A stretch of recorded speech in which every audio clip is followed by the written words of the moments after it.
mundo donde crecientemente Facebook, Twitter e Instagram, las redes sociales, se convierten en el medio preponderante para la socialización, cabría preguntarse, ¿son las redes sociales ese espacio para la socialización entre el mundo real y el virtual? ¿O son simples extractoras de datos para publicidad para los grandes medios?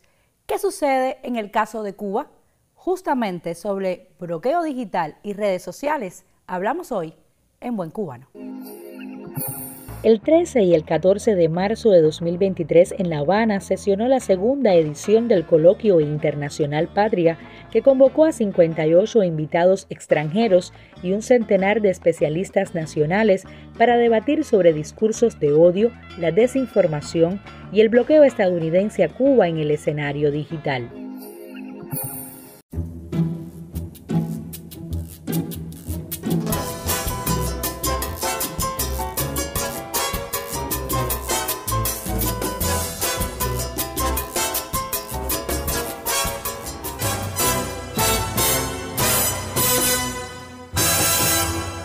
Y para comenzar hablando sobre bloqueo digital y redes sociales en Cuba, hemos invitado al programa En Buen Cubano a Michel Torres Corona, quien es el director de la editorial Nuevo Milenio y conductor y guionista del programa Confilo, un programa de la televisión cubana dedicado a la contrapropaganda.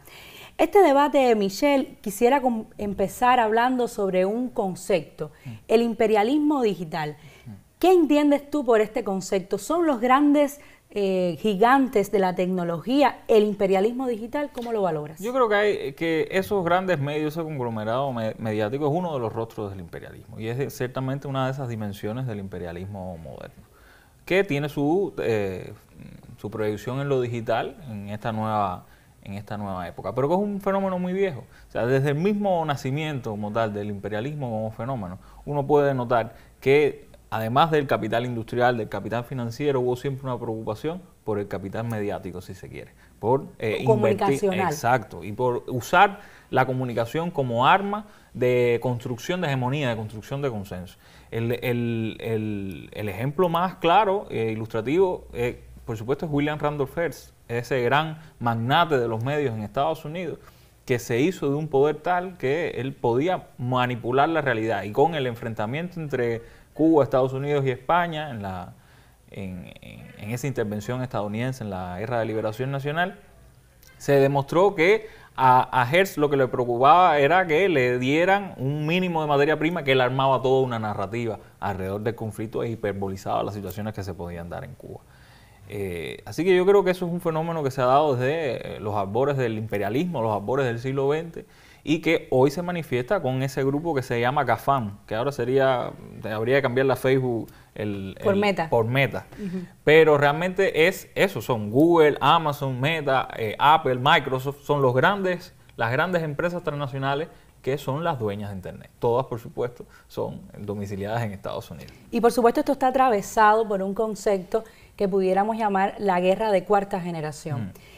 Donde las comunicaciones, los escenarios tecnológicos se han vuelto también campo de batalla. ¿En qué lugar queda Cuba cuando hablamos de guerra de cuarta generación? No, guerra de cuarta generación, guerra cognitiva, en definitiva son distintos nombres para lo mismo. Es la lucha, la conquista del corazón y la mente de los ciudadanos, de las personas, de los seres humanos. Cuba es un objeto, es una víctima de esa guerra cognitiva, porque siempre, antes de tomar el poder político, antes incluso de desembarcar en un escenario hipotético nunca deseado de una hipotética invasión militar, antes de eso hay que combatir por el sentimiento de las personas en torno a su realidad. Entonces, Cuba ha sido objeto, ha sido víctima de un asedio constante, permanente, sistemático, por parte de esos grandes medios, por parte de iniciativas que aparentan ser alternativas, aparentan ser independientes, pero tienen un financiamiento, que tratan de mostrar entonces una realidad en Cuba que parte de elementos que son reales, parte de elementos que son verdad, pero tratan de magnificarlos, exagerarlos, para también tratar de influir en los ciudadanos. Porque, y eso es un poco de golpe blando, ¿verdad? Claro. Desde el gobierno de George W. Bush se hablaba del golpe blando como una forma de derrocar políticamente al gobierno cubano. Y yo te pregunto, ¿cuáles pudieran ser los síntomas sociales de la ejecución de un golpe blando contra Cuba o de la ejecución de un golpe blando en nuestra sociedad. ¿Cómo lo ves tú? Yo creo que son mínimo dos síntomas que se buscan y que uno también puede sentirlo. Uno es el estado de irritación permanente. La guerra cognitiva trata de invalidar la racionalidad del ser humano. Y no hay mejor manera de invalidar la racionalidad del ser humano que mantenerlo en un estado de irritación permanente. ¿Cómo se mantiene ese estado de irritación permanente? Bueno, nuestra propia realidad coadyuva un poco a eso. Nosotros tenemos muchos problemas objetivos que no podemos negar. Y eso también contribuye a que la gente tenga momentos para irritarse.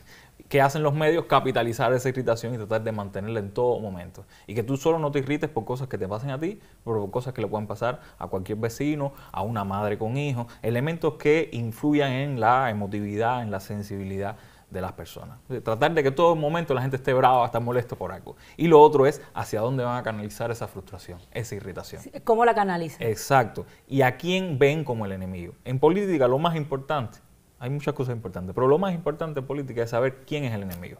Entonces la guerra cognitiva trata de que la gente no vea en el enemigo en la nación que te está bloqueando, en la nación que te está sancionando, en la nación que te tiene asediada, en la nación que trata de cortar todo tipo de vías de suministro, que te quita hasta el oxígeno casi que literalmente, sino que ven el enemigo donde es más cerca, en el funcionario que a lo mejor es incompetente, en el representante que no cumple a cabalidad sus funciones. Y de ahí sale otro concepto, el tema del Estado fallido. Exacto, o sea, tratan de mostrar que Cuba o cualquier país que sea objeto de esa guerra cognitiva, de esa guerra de cuarta generación, es un Estado fallido, es un sistema administrativo, es un sistema burocrático que es ineficiente, que no está a la altura de las exigencias del pueblo, y la gente entonces ubica como enemigo entonces no a la nación que agrede, sino a... Porque al final eso es lo que busca la guerra de cuarta generación. No basta con que tú ganes la batalla en la mente, tiene que la gente proyectarse hacia la calle, y se proyecta hacia la calle buscando al enemigo, que en realidad no lo es. Entonces, Michelle, yo te invito a ti y a nuestros televidentes que continúe el debate aquí en Buen Cubano. Recuerde que estamos hablando de bloqueo digital, campañas mediáticas y redes sociales en nuestro país. Ahora, más sobre este tema.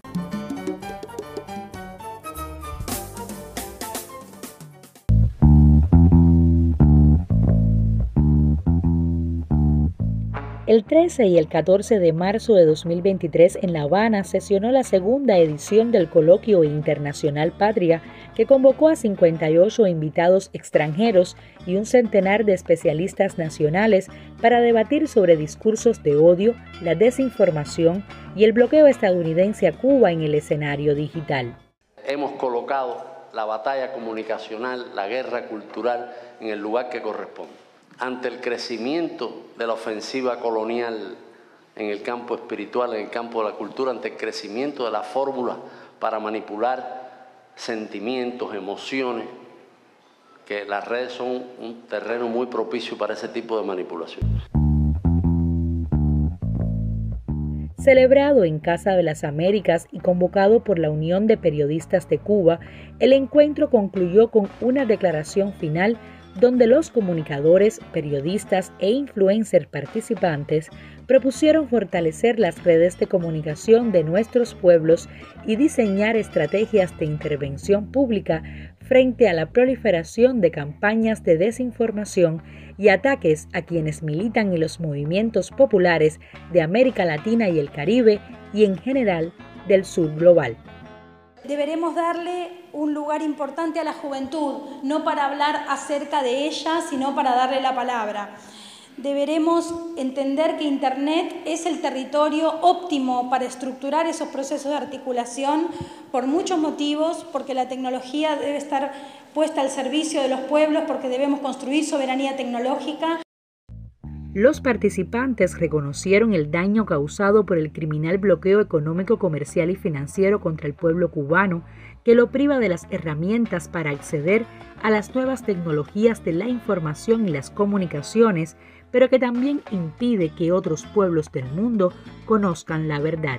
Y estar aquí y regresar a nuestros países, a nuestros institutos, a nuestro quehacer, al día a día, lo que quiere decir es que eso no puede quedar aquí, que tenemos que ser portadores de esa voz para que los nuevos chicos, chicas, para que esas generaciones que vienen detrás tengan esos símbolos que nos vuelvan a convocar al amor. Igualmente se acordó desarrollar un programa integral de investigación y formación política que permita comprender mejor la compleja situación del acontecer mundial como etapa indispensable de lucha contra el imperialismo y la ambición de las grandes corporaciones internacionales.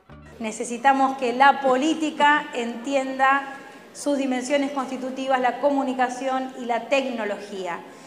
En eso es en lo que venimos trabajando separadamente en diferentes instancias formativas. Creo que hay que hacer un nuevo hombre periodista, y ese nuevo hombre periodista, bajo el formato de una escuela latinoamericana de periodismo, creo que debería de ser. Pero repito, algo que no tenga vocación de alternativo ni de subalterno, no, de hegemónico. Yo creo que el periodismo y la comunicación política y digital, como le queramos llamar, de las diversas áreas de conocimiento que estamos representados acá, tiene que preguntarse en nuestras prácticas políticas, en nuestras sociedades, qué es lo nuevo que estamos creando, qué es lo diferente con respecto a la sociedad capitalista, con la sociedad neoliberal, y en eso nuevo, qué es lo verdaderamente, digamos, revolucionario.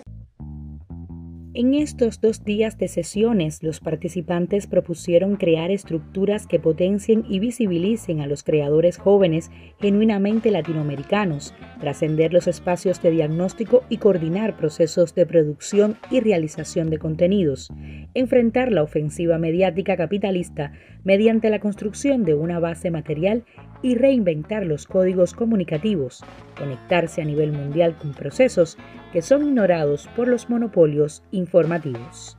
Es de Lilian González, en Buen Cubano.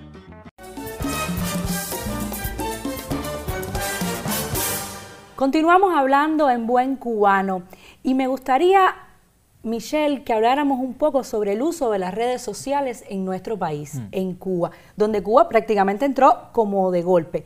¿Qué manifestaciones se encuentran en las redes sociales? Estoy hablando de fake news, las bolas estas que hablamos así como en Buen Cubano, así que van corriendo y de pronto se convierten en una realidad contada o ficcionada a través de las redes, o el linchamiento mediático. ¿Qué valoración tú tienes sobre el uso de las redes sociales en nuestro país? Nosotros estamos en una circunstancia en la que en un plazo de 5 años cambió radicalmente el ecosistema, la realidad del cubano y la forma en la que se interactuaba con la información. De conectarnos esporádicamente, si acaso una vez al día, en el trabajo, en la universidad, pasamos a estar todo el tiempo conectados. Y eso implicó una transformación en la infraestructura tecnológica, que es un verdadero logro de la administración cubana. O sea, en un plazo muy corto de tiempo pasamos de no tener casi internet a tener 4G. Con los problemas que tenemos ahora de conexión, de lentitud, por la demanda que hay, pero esa realidad es una. Ahora, ¿dónde nos fuimos quizás del todo acertados? Fue no en el aseguramiento tecnológico, sino en el aseguramiento político, ideológico, de ese cambio de la infoalfabetización. Exacto. Hay un tema de alfabetización digital, de infoalfabetización, que implica que la gente entra a las redes digitales de golpe, en masa, y entran desnudos a esas redes digitales. Y no conocen que existen fake news, porque, por ejemplo, es muy común que la gente diga, comparta algo en Facebook, comparta en un WhatsApp, las cadenas estas de mensajes de que si no compartes esta cadena, WhatsApp te va a empezar a cobrar, ese tipo de cosas que todos hemos visto. Y la gente, cuando tú le dices, no, es que eso es falso, y la gente lo primero dice, ¿por qué? ¿Por qué alguien se tomaría el trabajo de mover algo falso? Pero eso implica que uno tiene que generar como consumidor de esos medios, como consumidor de esas plataformas, una suerte de suspicacia, que uno no nace con ella. Uno tiene que ir incorporándola, ir desarrollándola esa suspicacia para tratar de desconfiar de aquello que está viendo en primera instancia, contrastar fuentes, tratar de informarse por medios que tengan algún tipo de legitimidad, que tengan algún tipo de seriedad. Y eso implica también darle a la gente las herramientas para el pensamiento crítico. Porque yo creo que es fundamental que desarrollemos, profundicemos en las personas un pensamiento crítico que le permita a ellos cuestionarse lo que están viendo. Nosotros no ganamos nada con que la gente que esté viendo este programa, por ejemplo, diga, no, sí, es verdad, porque lo están diciendo ahí en Buen Cubano. Nosotros tenemos que tener un ciudadano, un televidente, que se cuestione todo aquello que está viendo. Porque la persona que hoy nos está haciendo mucho caso a nosotros y no se cuestiona, o no contrasta, o no saca sus propias conclusiones, como dice Taladrí, luego entonces tú lo cambias de escenario y es igual de susceptible de ser manipulado. Entonces hace falta que la gente genere su propio pensamiento, tenga su propio cuestionamiento, contraste sus fuentes, su pensamiento crítico, para que puedan ser consumidores más responsables y que no se conviertan en voceros, portavoces de esa desinformación, que es como una intoxicación que se va esparciendo como una pandemia, ¿cómo se llamaba eso? Infodemia se le decía. Infodemia, que en la pandemia se agudizó mucho por el tema de la falta de socialización. Una situación objetiva que condiciona que los fenómenos comunicativos se desarrollen de una manera peligrosa inclusive. Recientemente, Michelle, cuando tú vas a compartir un tuit de un medio público cubano o una cuenta en Facebook de un medio público cubano, te dicen: este es un medio afiliado al gobierno de Cuba. Y también hay veces que te dicen: cierran la cuenta de Cuba Debate con no sé cuántos suscriptores, cierran la cuenta de Twitter de Confilo o de disímiles medios. ¿Por qué pasa esto?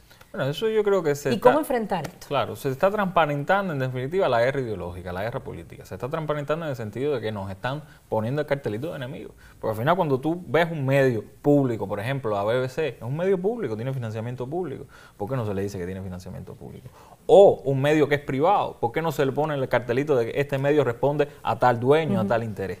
Entonces, esas etiquetas que se están generando en las redes digitales no son más que una forma de transparentar la guerra ideológica, la guerra política, de que en realidad nos ven como adversarios ideológicos, como adversarios políticos. ¿Qué hacer? Bueno, en primer lugar, asumir eso. Eso es una cosa que tú no puedes cambiar, porque uno no es dueño de esas redes, son redes que son productos de empresas transnacionales que responden a las lógicas y a los intereses de esos dueños, que tienen sus intereses de clase. Y lo otro es asumir que tú no tienes que dar la batalla en esas redes, pero tiene que también tratar de generar opciones de soberanía tecnológica y también de asumir la lucha desde los lugares, desde las posiciones donde uno es más fuerte. ¿Y qué tú opinas de generar contenido diferente? Por ejemplo, no solamente es responder a lo que te hacen, sino también generar un contenido que impida la posibilidad de esas bolas, de esas fake news. Sentar agenda también, porque el problema es que si nos mantenemos en un plano de lo reactivo, siempre vamos a estar en pendientes de lo que dice el otro. Nosotros tenemos que es importante la contrapropaganda, es muy importante, pero es importante también que nosotros desde nuestros medios, desde nuestros voceros, desde nuestras herramientas y recursos, logremos establecer un discurso de lo que nos interesa a nosotros y de cómo mostrar el país que tenemos, con todas sus falencias, con todas sus dificultades. El mayor favor que le podemos hacer a los enemigos de la revolución en el plano del informativo, en el plano de lo comunicativo, es darles el monopolio de la crítica, es darles el monopolio de denunciar lo que está mal hecho. Si nuestros medios, si nuestros voceros, si nuestras plataformas cada vez más incorporan ese discurso, pero además hecho desde una perspectiva crítica pero constructiva, le vamos a estar arrebatando un poco de esa primicia que tienen ellos. Y hay un tinglado, yo le digo tinglado, que es como de los medios que supuestamente son como los alternativos a los medios públicos cubanos, pero que al final están financiados por esas personas que quieren una democracia para Cuba. Tú te has dedicado al estudio de esos medios. Yo te pregunto, Michelle, ¿cómo se articulan a nivel de contenidos? ¿Quiénes son las personas que los realizan? ¿Cuánto de verdad hay en que sean medios alternativos? Chicos, lo primero que hay que hacer cuando uno estudia eso, cuando uno habla sobre ese tema, es que los malos son muy malos, pero son muy buenos lo que hacen. Y uno ve en ese ecosistema de medios que tú llamas tinglado, la perfecta articulación de distintos enfoques. Ellos tienen medios que están destinados, dirigidos a públicos muy específicos. Jóvenes con inquietudes políticas, hay un medio para ellos. Jóvenes que les gusta el deporte, hay un medio para ellos. Personas de mediana edad con inquietudes intelectuales, hay un medio para ellos. Personas ya avanzadas que son de la academia, hay un medio para ellos. Y así también logran hacer una sectorialización sobre la base de las generaciones, sobre la base de las edades. Entonces tienen el mismo discurso o el mismo objetivo en apariencia, pero con distintos códigos, con distintas formas, con distintos lenguajes, para llegar a distintos sectores de la población con mayor acierto. Y eso es una cosa que nosotros tenemos que estudiar. Tenemos que estudiar la manera en la que no basta con tener un programa o un medio, tenemos que tratar de lograr esa articulación de manera y modo que también podamos llegar a esa sociedad en toda su variedad. Te agradezco, Michelle, y usted sabe que puede continuar sus debates con nosotros aquí en Buen Cubano. Escriba y proponga temas, participe en buencubano@icrt.cu. Siga con nosotros.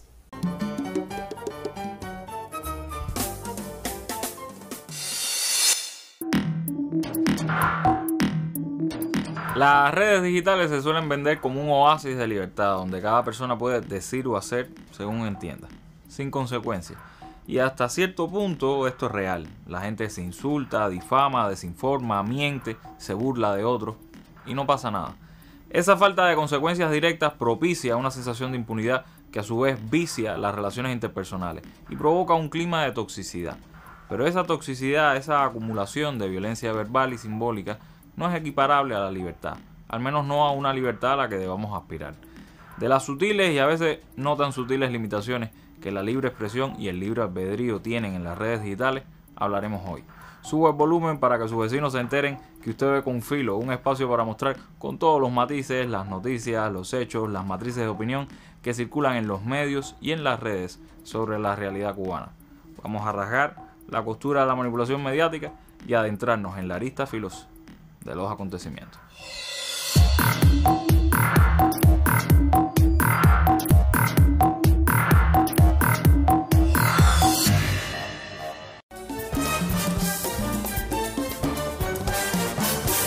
Seguimos hablando en Buen Cubano sobre bloqueo digital y redes sociales en Cuba.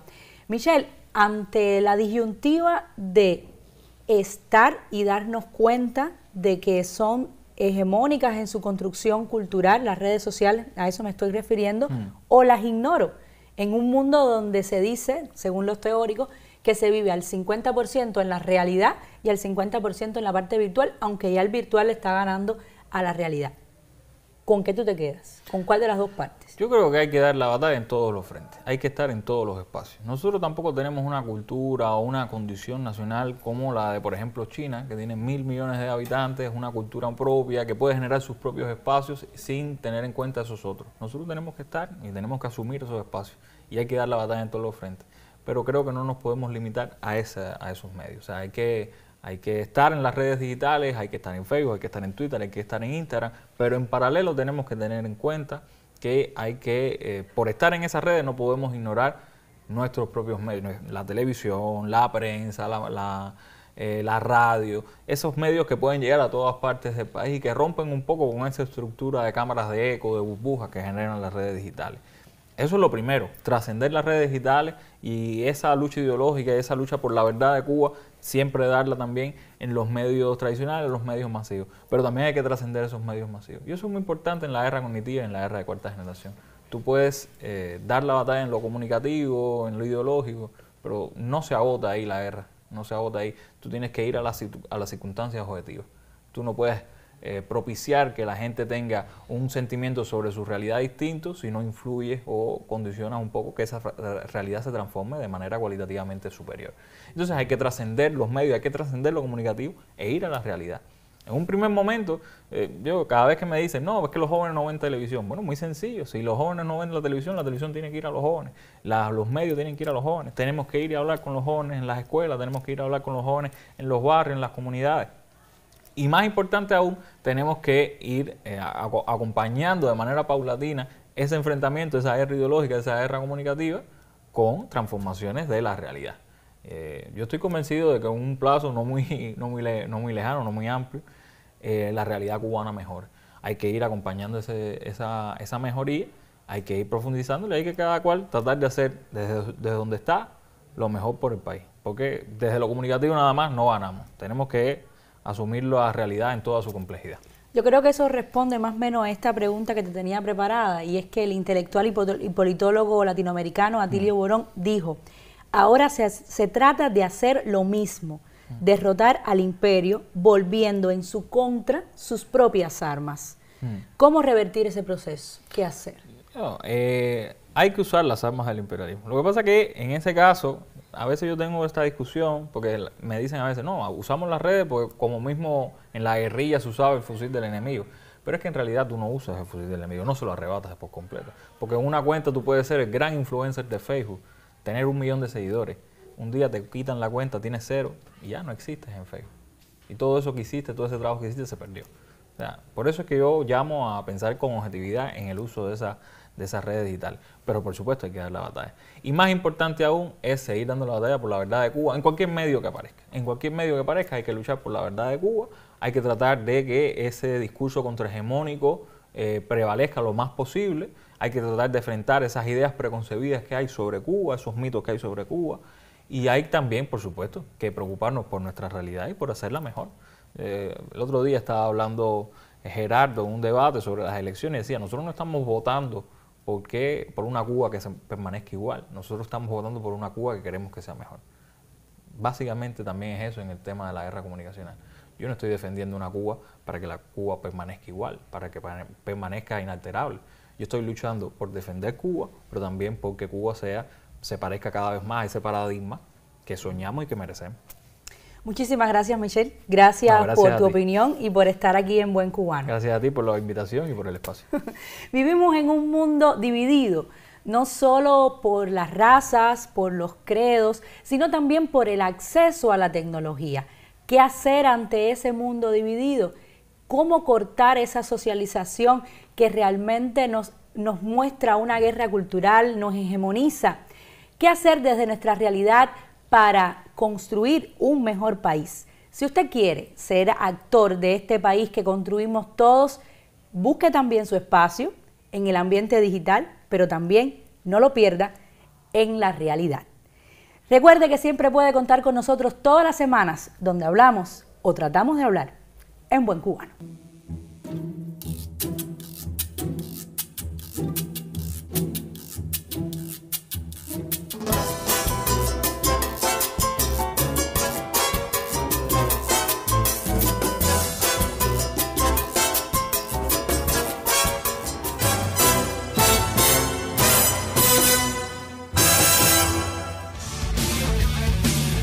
Súmate a nuestro canal en YouTube y si te gustan nuestros contenidos, da like, coméntanos tus ideas y comparte con tus amigos. Y no olvides darle a la campanita. Así la plataforma te notificará cuando subamos un nuevo material. CMHW, ahora en YouTube.